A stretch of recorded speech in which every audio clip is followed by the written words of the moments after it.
ผ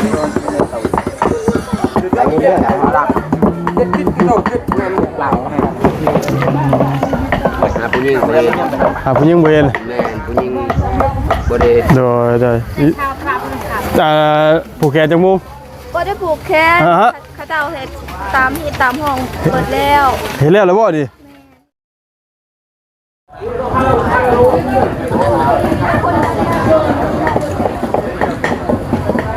ป้าทุน้องเว้ยยังนี่ลาบงัวขัวไก่เบิ่งปังอยู่นี่ขากระดีนี่เบิ่งกันน้องเว้ย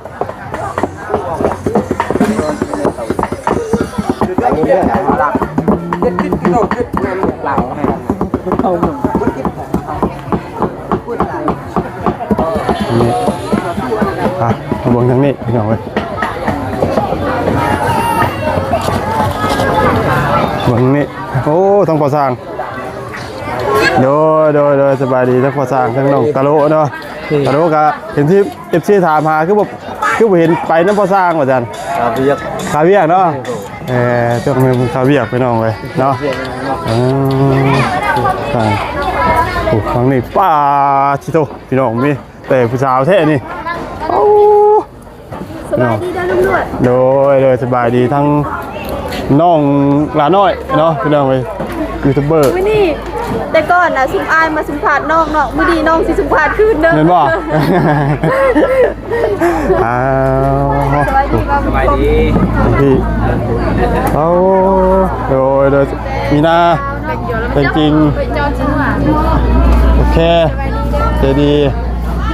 มาดีเด้อลุงก็ตื่นเช้าแท้ลุงคือตื่นเช้าก็มูแท้หน้าตาคือบวมหมดวันนี้ตื่นเช้าเหมือนตื่นเช้าได้นี่นะเนาะวันนี้เสากระดับเป็นบ้านกระดับพี่น้องเว้ยเนาะทางนี้โดยน้องน้ำน้องลาน้องกุดาพี่น้องเนาะพวกที่เอา14จะเป็นโมโหเลยปั๊บมาทางนี้น้องน้ำเนาะพี่น้องนี่มาเฮือนน้องอันว่าขึ้นเฮือนน้องป๊อปเนาะมีแต่สาวงามพี่น้องเว้ยโอ้ศูนย์รวมผู้สาวพี่น้องเว้ยเนาะพี่น้องเนาะก็ยินกับทักทายสวัสดีและสบายดีเด้อพ่อแม่พี่น้องซีเบิดสุขคนพี่น้องเนาะก็พบเจอกันเป็นมื้องามดีเนาะเป็นมื้อขึ้นบ้านใหม่ทางน้องปั๊บเพิ่นเนาะพี่น้องเนาะมื้อที่รอคอยทาง FC เดี๋ยวว่าทุกคนรอคอยมื้อนี้เนาะพี่น้องเนาะก็ได้มาฮอดเจ้าถึงเป็นอาทิตย์เรียบร้อยเนาะตอนนี้ก็ทางแขกคนเนาะก็ได้มาตุ่มมาโฮมก็ถือว่าได้เฉพาะสมควรเนาะพี่น้องเนาะทางอันพ่อครัวเขาก็กำลังเฮ็ดอยู่เฮ็ดกินพี่น้องเว้ยเนาะจังได๋ก็นุ่นหนวดที่พาเข้าไปเบิ่งบรรยากาศในงานอีกทีนึงเนาะพี่น้องเนาะบ้านนี้พี่น้องเนาะว่าไรบ่ได้เนาะบ่ได้มาทางนี้สบายดีพี่น้องว้าวคุณสารวัตรพี่น้องเตี่ยลงสารวัตรเตี่ยลงสารวัตรเตี่ยลง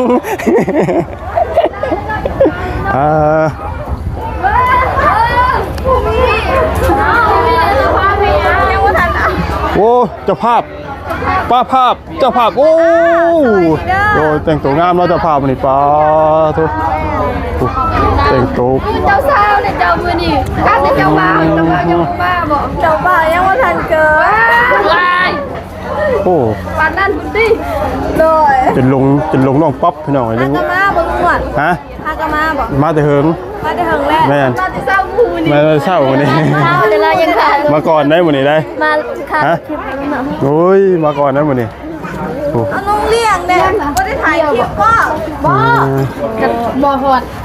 เจ้ากินบ่เฮากินน้ำเดี๋ยวคือบ่เปล่าบ่จะดีบ่มีเงินในกระเป๋าได้ตนอันนี้เลยจ้ะ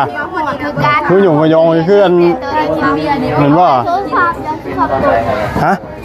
ใส่กระเป๋าโทรศัพท์ตกกระเป๋าใส่โทรศัพท์แต่เงินบ่มีจะเก็บโอ้ยเนาะอันสร้างไฟเพิ่นมาหรือเปล่ายังบ่เพิ่นเฮ็ดเอาสายแล้วต่ออีก แล้วว่าเดี๋ยวจักสิสภาพเป็นอะไรแล้วพี่น้องไปทำใจแล้วเอาอันนี้เราช่วยสิเนาะแล้วก็บอกว่ายับไปข้างนอกเนาะ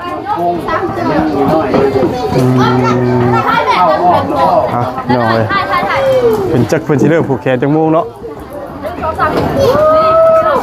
ยกโตให้เอิ้นปอกเพิ่นก่อนเห็นว่าเฮาแห้งก็ได้บ่มีไผยกซอยเลยเนาะมายกซอยไปก็ว่าเห็นYouTube บ่ ยังมีจานเนาะสบายดีเด้อจานเนี่ย โดยน้องน้ำถามน้องน้ำเพิ่น โอ้ เพิ่นว่าเพิ่นไปห้องหมอมาไปคลินิกมาว่า ไปคลินิกไปเป็นยังนะ เพิ่นว่าเพิ่นคัน ฮะคันคอ คันแบบว่าแพ้อีกสักอย่าง อืม จะถามเพิ่น โอ้เอาแดงๆเป็นบ่อยนะอ๋อ น้องน้ำมาเนาะนี่น้องลืมชื่อเพิ่นได้สวัสดีเด้อน้องอโนโรลาเนาะ ดูลา เอ้ยน้องของน้องน้ำเป้น้องของน้องหลาน้อยใหญ่เลยบ่ไล่ตัวนี้เนาะอโนเพิ่นตะกี้โอ้ใหญ่สาวแล้วบัดนี้ปีก่อนบ่โดนแล้วบ่ได้เจอทีมงานเราบ่ได้พ่อกันเป็นพ่อ ปี พักกับมือนี้เลยเจอทีมงาน มารวมตัวกันอยู่ดีเลยมื้อนี้พี่น้อยเนาะมาแบบทีมเลยมาบัวซีอยู่น้องๆอยู่บ้านกระดุงกระดับเนาะมาเพิ่นเลย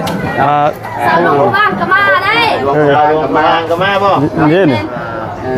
พาดวงพระบาง ชาวดวงพบาง พี่นี่พาดวง เอ้ยได้ไหม เพื่อนพี่น้องเลย น้องน้ นี่เคยสบายดีเด้อ ำมี2น้ำได้เหมือนพี่น้อง ส เลย บายดีโอ้ครบเลยเนาะมันนี่เนาะ ครบทีมพี่น้องเลย ใช่หลานน้อยโรงเรียนชาวดวงพบางชาวบ้าน เดี๋ยวไปเบิ่ง ครับ โอ้ทั้งนี้มีอย่างแน่นี่มีหน่อไม้ต้มโอ้หน่อไม้ต้มน้ำเนาะพี่น้องเลย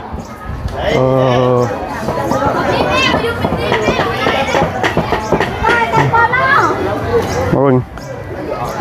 โอ้พอลงไม้ลงท้ายกับมาเนาะ เด้อ โอ้จะเป็นพ่อครัวได้บ่ แม่น โอ้ มาก็จับปึ๊บพัวนี่แหละมางานลูกปองลูก อันนี้เฮ็ดยังนี่ หัว ฮะ หัวกระดูก ขัวกระดูกขัวบ่นี่นะ แม่ บ่แม่นแกงบ่คือน้ำเต็ม หัวแกงกับกุ๊บเลยนะ บ่ขัวมันน้ำเต็มหม้ออยู่บ้านเพิ่นเอิ้นขัวพี่น้อง น้ำซุปนั่นเด้ครัวกับนี่เด้ จะมาฟักได้เนาะ แม่นเดี๋ยว มาฟักหมักแพงพี่น้องเว้ย หาผู้หญิงบ่ได้ ผู้หญิงบ่เห็น แม่นผู้หญิงบ่ได้น้องนั่นแหละไปต่อ เพราะว่าน้องไม้น้องไทยบ่ได้มาบ่ ก็บ่ได้เชิญ เออ เชิญมีแต่เชิญแต่น้องเอาไปลูกก็บ่ได้บอกก็ไปเฮ็ดงานอื่นอีก ก็พอมาเนาะ แม่น ก็ดีแล้วเดี๋ยวหาให้ทางพี่น้องที่เนาะได้เบิ่งได้ชมบรรยากาศพี่น้องเว้ยอยู่ทางบ้านน้องป๊อปเพิ่นนั่นแหละเนาะพอน้องไม้น้องไทยเป็นพ่อครัวพี่น้องเว้ยเนาะทางนี้ก็เตรียมความพร้อมอยู่พี่น้องแต่ว่าเพื่อนหมูว่ามีหยังเด้เพื่อนเนาะเดี๋ยวดูหนวดชีวิตขึ้นไปเบิ่งก่อนพี่น้องเว้ยพี่น้องเนาะหลังจากที่ทางนั้นก็เป็นพ่อครัวเนาะมาทางนี้เป็นแม่ครัวโอ้เกียมอันนี้ยังนี่นะเขาหนึ่งทั้งนี้หนึ่งเข่าเนาะเอาใส่นะใส่กล้องเกียมเตรียมความพร้อมเนาะ เดี๋ยวเแต่งเพลงระเบิดทำเลยเจาะปากยืดอย่ายืดเนี่ยเจาะอยู่ทั้งคู่เลยบอกหนึ่งจะหัวแล้วเข่านี่ หมอใหญ่คุณหมอนึง หมอใหญ่หมอหนึ่ง ไม่จะได้ไปบ้าง3ไปสิหน่อยไอ้ไปสิ อ๋อทั้งนั้นก็นั่งหนึ่งเข่าอีกบ่อยนึงก็ได้ แม่ คนนี่คือเชิญมาหลายโชว์สมควรเนาะ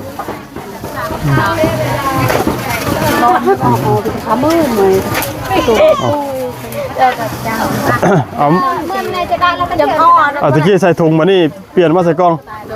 มันยังมาทันชื่อนะ อ๋อ ชื่ออะไรดูใส่ก่อนให้ชอบกัน โอ้ เราจะมีเยอะมาตีเกือบละหมอกปีไหนแม่ตายมันคนไปตายหนุ่มเจอในห้าวแม่เจอไปจะได้เฮ้ยเต้าเนี่ย นี่ก็ลมเย็นเย็นเนาะจะคือเดือน12แท่น เรื่องเราโทรศัพท์ช่วยเลือกไปแสนเนี่ยเจาะหลังฟังมาเจอโอ้เปลี่ยนตา ที่แกน่ะนะเต้ ใช่นอนละอย่าโยนละใครเลยกรอกรีบจะเลยอะระมันน้ำเต้าอีก โดยผูกแขนจังมุม ก็ได้ผูกแขน ฮะ ข้าเจ้าเห็ดตามที่ตามห้องเปิดแล้ว เห็นแล้วบ่ดิ แม่เห็นแล้วมีแต่ข้าเจ้าเห็ดกินแล้วจังหวะกระทายกินเข่า ข้าวแล้วก็ยุยำใหญ่ใส่สวยเมื่อยไผเมื่อมัน แม่ ทางเฮือนนี่ก็บ่ได้มีหยังบ่ทางเฮือนนี่ ก็บ่ได้มีอย่าง เออ นับแต่ เฮาก็เลยเฮาคิดว่าว่าอันน้องเพิ่นสิผูกแขนจังมุงเด้ว่าซั่นเนาะอืม แขนจังน้อยอันกะอยู่กินข้าวก่อนเด้อบ่เฝ้าเมื่อได้ลุงหนวดอยู่กินข้าวก่อน ว่า คันทางทีมงานเมื่อเบิดเดี๋ยวทั้งหมู่ก็เมื่อเบิดเดี๋ยวน้องสิเหงาแล้วบ่มีคนมากินมาห่วงน้ำ ห่วยมันก็สิเงาแล้วเมื่อแล้วบ่มีเสียงเนาะว้าวแขนก็บ่ได้ผูกมีแต่กินข้าวกินน้ำแล้วก็เมื่อแหละ ข้าวแล้วก็กินข้าวแล้วก่อนแล้วจึงยังมา กินข้าวกินน้ำแล้วทั่วบุรีพุ่นแล้วพี่น้องเนาะ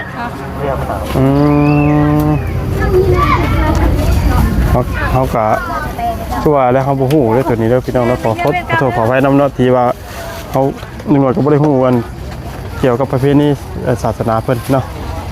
เพราะว่าส่วนใหญ่ก็ จะแก้จะแล้วตั้งที่บ่มพอดให้เป็นแผลเสีย เนาะเดี๋ยวไปเบิ่งทางนั้นอีกรอบนึงก่อนพี่น้องเว้ยเนาะเดี๋ยว ทีมงานสาวเริ่มนี่เนาะเป็นคนดังเป็นคนดัง ตุ่มมาโฮมกัน คนดังในอดีตแล้วก็ผูกอันนี้ก็ใส่สีขาวนี่กันนี่เนาะแล้วเนาะ คือผมมานั่งพี่นะฮะคือผมมานั่งพี่คือผมนั่งเรียนแถวพี่ ก็บอกมานั่งดิ เนาะรวมตัวกัน สายด้วย ใส่ด้วย สายด้วยชาวลาว ลาน้อยสาวลาวนั่นเด้ บ่มี ทางน้องน้ำเนาะอาการไม่ค่อยดีติ นี่เด้โอ้หุ่นนี่ก็ใส่เชือกคือกันเลยนี่แฟนคนละฟ้าโอ้เนาะเอา ฮะ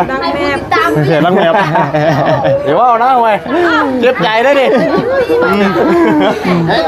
แท่งใจดำเลยป่ะพอแท่งใจดำขนาดเนาะ ก็ข่อยกระดังแมบกันเนาะเขาก็แมบเหมือนกันนี่บางแห่งก็ไปได้โดนกันปะอนุแล้วดังเราโดนอนุฮะ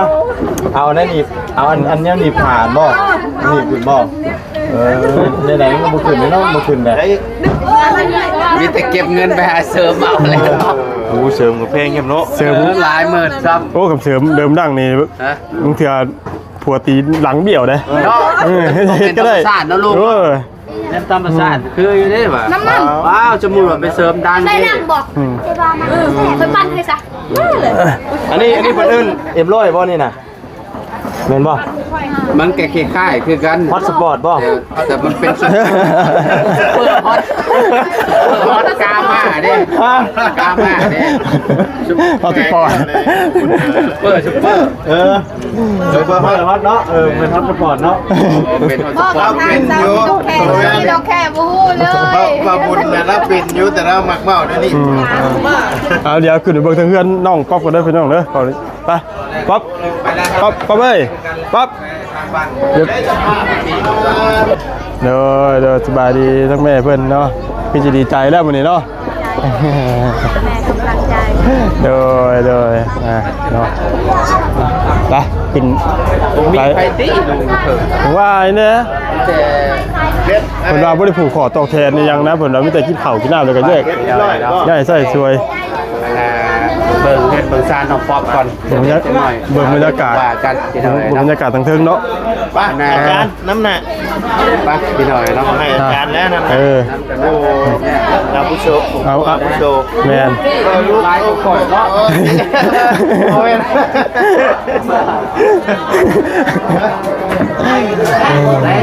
แล้วเป็นอาจารย์เนี่ย พี่น้อยเนาะสบายดีเด้อเต็มอยู่ที่พี่น้อยเนาะ โอ้โหเลยสบายดีเด้อ แล้วเรียบร้อยแล้วพี่น้อยเนาะแบบนี้เด้อพี่น้อยเนาะ ได้ตรงนั้นไหม เพิ่นแล้ว เรานั่งเก็ตให้มันตะเว้นนี่บ่ แม่ มีแต่ถ่ายกินข้าวกินน้ำนะเชื่อ กินข้าวอันเนาะกับประทานอาหาร แม่น ครับ เนี่ย เอามาบ่ทันใช่เนาะ ช่วง เฮ็ดไม่ได้บ่บ่ได้บ่อ๋อแล้วเนาะ เฮ็ดไม้ก็ขึ้นเฮือนหลังไม้พุ่นละบาดนี้ ตั้งใหม่ นี่แต่เฮ็ดถ้าเฮ็ดเฮือนหนังไม่เนาะ เออ ใจครับทีมงานเนาะทางเจ้าภาพมื้อนี้ก็สิตื่นเต้นแฮะครับแต่งตัวงามเป็นพิเศษมื้อนี้พี่น้อยครับ อืม มาแรงนี่เอา6ตัว6ตัวเด้อพ่อ ได้ย่อแต่ย่อข้าวย่อน้ำเพิ่นน่ะบ่นี่นะ ยังบ่ทันแล้วอยู่ เห็นแล้ว ยังทันแล้วปงเป่งอยู่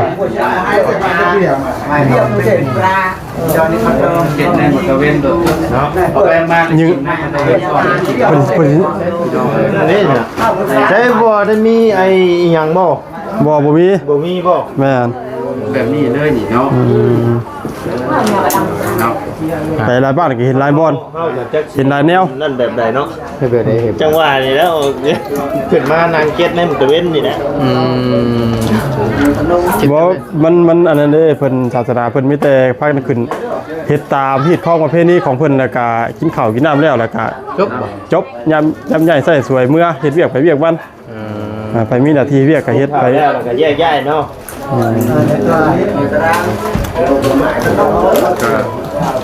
ก็ นั่นแหละสา ก็ถือว่าบ่ยุ่งยากปานใดเนาะบ่มีหยังพิธีพิถัน เอาไป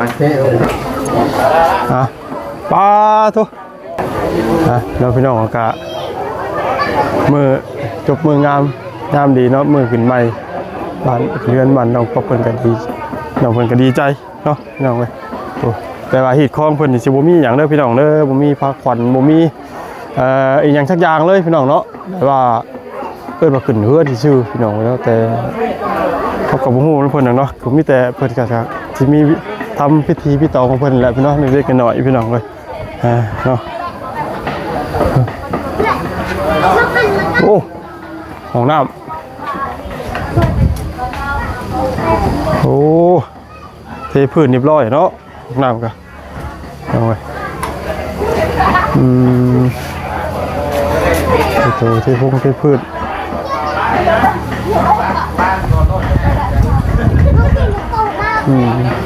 เป็นตะสาบเนาะ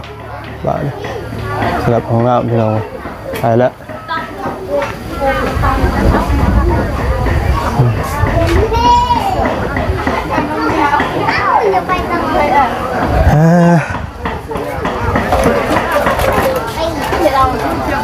พี่เข้าเลยว่าทางไหน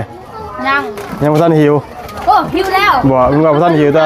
กิน ท่าน พวกเขา เก่งน้ำไม้โมเมนกินน้ำไม้ วันนี้ดู กินน้ำไม้อันถ่าลาบชิ้น กันนี่แหละ ไปใส่กับบัวรอดเจอทำไมตลอด ดีแล้วได้กินน้ำไม้มุ้ยให้กินที่มันยาก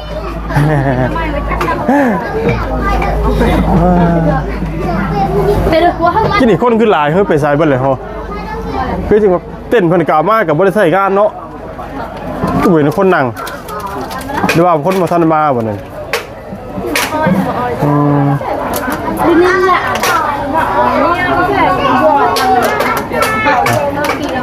ลอยครับเพื่อนที่ คุณเนี่ยออยมาแล้ว ฮะออยใช่ฮะ ชื่อว่าอะไรแล้ว ออยมันเฉลียวเขาบริจัก เราเคยทายเลย เขาบริเคยถ่ายเขาบริเคย เราเสี่ยงค่ะ แม่นนั่งใจจุดใจจ่อเนาะแต่ละคนก็ได้พี่น้องเว้ยเด็กน้อยเด็กๆก็นั่งถ่ากันอยู่ เมื่อกี้มาวิทย์งานอยู่ จักโมงเลยนี่โอ้9 โมงเลยตัวนี้มาใส่มีนหัวสา9 โมงเลย ว่าเราบอกเที่ยวใต้บ่แบบมากไปให้เที่ยวใต้บ่มากเขาส่งให้เขา60ก่อน ทางพอสร้างแล้วก็นั่งใจจุดใจจ่อเนาะเดี๋ยวพูดแล้วอีกกินข้าวกินน้ำแล้วกับไปต่อพูดต่อเนาะกาพอดีแล้วออกจากนี่ก็การสิไปซื้อวงกบให้เลยนะออกจากนี่ก็ทวงซื้อวงกบใหม่ทางเพิ่นก่อนพี่น้องเนาะเพิ่นที่เพิ่นเนี่ยบ่มีอย่างเนาะแต่บ่มีผูกคอต่อเพจบ่มีอย่างเลยพี่น้องตั้งแต่จะอย่างเนาะพี่น้องหนวดกับบ่ฮู้นำขึ้นไปเพิ่นแล้วแหละเนาะพี่น้องเนาะกะในสำหรับคลิปนี้ก็มีอย่างหลายเลยพี่น้องเนาะมาก็มีแต่มาขึ้นบ้านใหม่ไต่ขึ้นงามน้องเพิ่นเนาะพี่น้องสิได้คนดีๆน้องเพิ่นบาดนี่พี่น้องเนาะพบเจอในคลิปหน้าเด้อแต่คลิปนี้ลำลาแล้วสบายดี